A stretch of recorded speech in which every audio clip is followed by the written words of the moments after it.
भौजी के बहिनिया फरार रे बंदे बंदे भौजी के बहिनिया होलै फरार रे बंदे बंदे छाप गेलै पेपर या खबर रे बंदे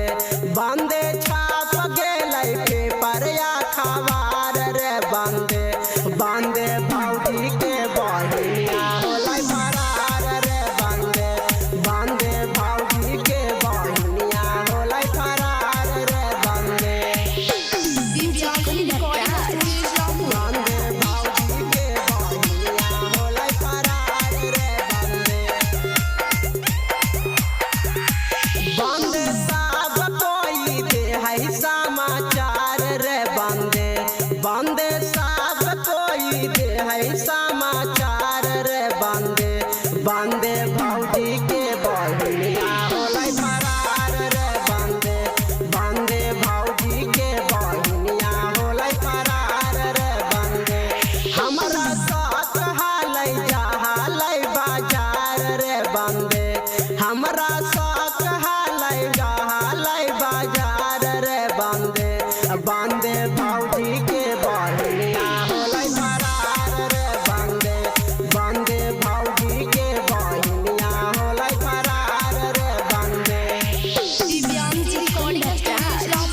बंदे भौजी के बहिनिया होलै फरार रे बंदे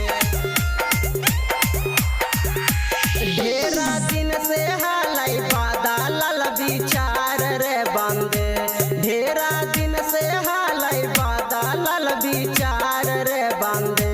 बंदे भौजी के बहिनिया होलै फरार रे बंदे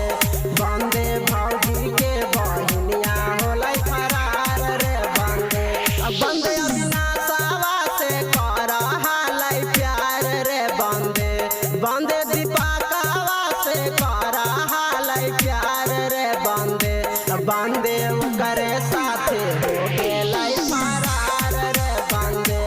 बंदे ओकरे साथे हो गेलै फरार रे बंदे दिव्यांशी रिकॉर्डिंग स्टूडियो इस्लामपुर।